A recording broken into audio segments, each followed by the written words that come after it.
مسیحا کے بابرکت اور جلالی نام میں آپ سب کی سلامتی ہو. امید کرتا ہوں آپ سب خیریت سے ہوں گے. آج ہم ایک اور ٹاپک کی طرف بڑھ رہے ہیں اور یہ ٹاپک مصیبتوں کے ساتھ تعلق رکھتا ہے کہ اس بڑی مصیبت میں ہم کہاں ہوں گے. کیا ہم ریپچر کر لیے جائیں گے؟ کیا ہم آسمان پر اٹھا لیے جائیں گے؟ آج اس ویڈیو میں، چھوٹی سی ویڈیو میں، ہم جاننے کی کوشش کریں گے کہ بڑی مصیبتوں میں جو ریپچر ہے وہ کب ہوگا اور کیسے ہوگا. آئیں کلام مقدس میں سے دیکھیں. اور اس سے پیشتر کہ ہم پاک کلام کی طرف بڑھیں، میں چاہتا ہوں جو لوگ ہمارے چینل پر نئے آتے ہیں کائنڈلی ہمارے چینل کو سبسکرائب کریں، لائک کریں اور ان ویڈیوز کے لنکس کو بہت سے لوگوں تک شیئر کریں تاکہ خدا کے کلام کو ہم زیادہ سے زیادہ لوگوں تک پہنچانے والے ہو جائیں.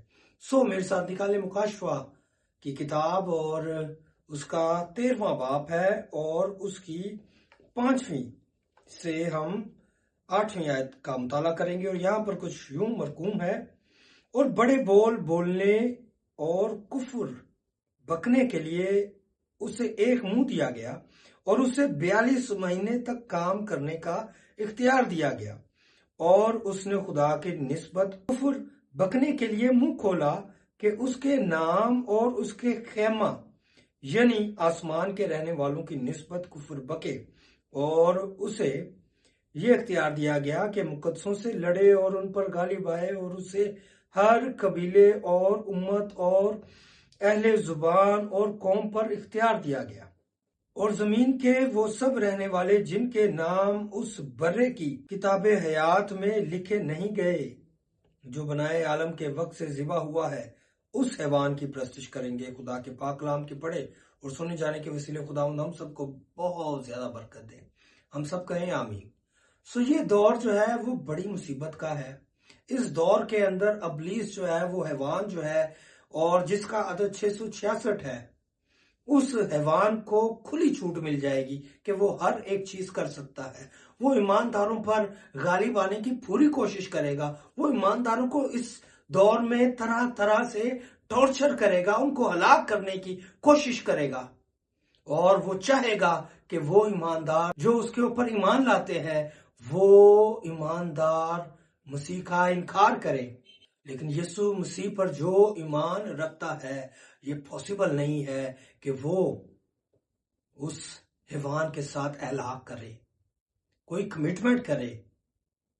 تو بھی اگر ایسا ہوتا ہے تو یہ بہت ہی افسوسناک بات ہوگی. یہاں پر جیسے ہم نے پڑھا 42 مہینے 3.5 سال، اور یہ جو بڑی مصیبت ہے یہ 7 سالہ بڑی مصیبت ہے. اور اس بڑی مصیبت کے تعلق سے خداوند یسوع مسیح نے ایمانداروں سے کہا ہے کہ وہ جو کلام پر عمل کرنے والے ہیں، وہ جو صبر کرنے والے ہیں، ان کی وہ اس بڑی مصیبت میں محافظت کرے گا. ہمارے لیے امید ہے. پریز گاڈ. ہمارے پاس یسوع ہے جو ہماری حفاظت کرنے کے لیے تیار ہے. لیکن اس کے ساتھ 3 نظریے ہیں، بڑے مشہور نظریات ہیں. اور یہ نظریات بائبل میں سے ہی بہت سارے اسکالرز نے بنائے ہیں. اور یہ 3 نظریات مبنی ہیں کہ ریپچر کب ہوگا: پری ٹریبولیشن، مڈ ٹریبولیشن اور پوسٹ ٹریبولیشن. یعنی کہ مصیبت سے پہلے، مصیبت کے درمیان میں یا مصیبت کے اختتام پر. پہلا نظریہ پری ٹریبولیشن. یہ نظریہ جو ہے یہ 19ویں صدی کے آغاز میں آ چکا تھا اور بہت سارے اسکالر کہتے ہیں کہ یہ آخری جو ہے وہ ٹائم پر آیا ہے، آخری صدیوں میں آیا ہے. اس سے پہلے اس کا کوئی بھی جو ہے وہ ہمیں نشان نہیں ملتا. لیکن تو بھی اگر ہم یہ سمجھیں کہ یہ آخر میں بھی آیا ہے تو بھی یہ بہت ہی مضبوط نظریہ ہے. اور ہمارا ایمان بھی یہی ہونا چاہیے کہ خداوند یسوع مسیح آئے گا اور وہ ہمیں ریپچر کر کے ان ساری مصیبتوں سے آزاد کر کے آسمان پر اٹھا لے جائے گا. پریز ہاللویا. دوسرا نظریہ مڈ ٹریبولیشن، 42 مہینے، جیسا کہ ہم نے پڑھا بھی. یہ نظریہ ماننے والے اسکالرز جو ہیں یا وہ لوگ جو اس نظریے کو مانتے ہیں وہ یہ کہتے ہیں کہ پہلے جو 42 مہینے ہوں گے، 3.5 سال ہوں گے، وہ اتنی زیادہ مصیبت نہیں ہوگی، اور خداوند چاہے گا کہ بہت سارے لوگ جو ہے وہ اس کے پاس آئے، اور بہت سارے لوگوں کو ہو سکتا ہے کہ خدا اجازت دے کہ تم پریچ کرو، کلام سناؤ، اور بہت ساری روحوں کو میرے پاس لے کر آؤ۔ ہو سکتا ہے، پاسبل ہے۔ اور پھر جو ہے جب بڑی مصیبت کا آغاز ہوگا، جب پورا اختیار اس حیوان کو دے دیا جائے گا 42 مہینوں کے لیے، اس سے پہلے کلیسیا کو ریپچر کر لیا جائے گا۔ یہ مڈ ٹریبولیشن ہے۔ اور پھر جو ہے پوسٹ ٹریبولیشن۔ پوسٹ ٹریبولیشن کیا ہے کہ جب ساری مصیبتیں سہ لی جائیں گی، کلیسیا ساری مصیبتیں برداشت کر لے گی اور غالب آئے گی، تو پھر یسوع آئے گا اور وہ ان کو ریپچر کر کے لے جائے گا۔ یہ 3 نظریات ہم نے آپ کے سامنے رکھے ہیں۔ اور ایمان کیا ہے؟ ایمان یہ ہے کہ وہ یسوع مسیح ناصری، جس نے مجھے اور آپ کو گناہ میں مرنے نہیں دیا، گناہ کی حالت میں مرنے نہیں دیا، اس نے آسمان کو چھوڑا اور زمین پر آ گیا، اور وہ میری اور آپ کی خاطر مر گیا۔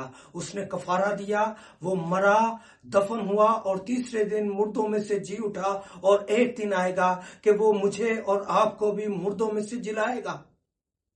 وہ یسوع جس نے مجھے گناہ کی حالت میں مرنے نہیں دیا، وہ مجھے ان بدکاروں میں، اس ابلیس کے ساتھ، اس حیوان کی ان ساری مصیبتوں میں کیسے چھوڑ سکتا ہے؟ وہ آئے گا اور اس سے پہلے مجھے لے جائے گا، تو بھی مجھے تیار رہنے کی ضرورت ہے۔ پترس صلیب پر الٹا لٹکا دیا گیا، کسی کو تیروں سے چھید دیا گیا، کسی کو نیزوں سے چھید دیا گیا، اور کسی کو ابلتے ہوئے تیل کے کڑاہے میں ڈال دیا گیا۔ ابتدائی کلیسیا کے بہت سارے بزرگوں کو زندہ جلا دیا گیا۔ وہ بڑی مصیبت شاید ہمارے دروازے پر آن پہنچی ہے۔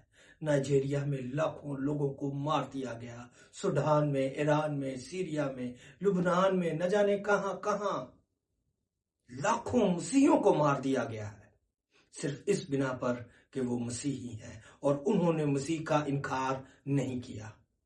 کیا وہ مصیبت ہمارے درمیان آ گئی ہے؟ ایک بہت بڑا مصنف ہے، ادیب ہے، مستنصن حسین تارڑ، اس نے کہا کیا پتہ قیامت آ گئی ہے اور ہمیں معلوم ہی نہیں۔ مصیبت ہمارے دروازے پر ہے، سو تیار رہیں، اچھے کے لیے بھی اور برے کے لیے بھی۔ لیکن جو کچھ بھی ہو، مسیح پر ایمان رکھیں۔ ایک دن آئے گا، ان ساری مصیبتوں کے باوجود بھی اگر ہم ان مصیبتوں میں یہ سارے دکھ سہتے ہیں، ٹارچر برداشت کرتے ہیں، لیکن ایک دن آئے گا کہ ہم خدا باپ کے تخت کے سامنے اس کے حضور کھڑے ہوں گے، سرخرو ہوں گے۔ ہاللیلویہ۔ بہت شکریہ۔ خداوند آپ سب کو بہت زیادہ برکت دے۔ آمین۔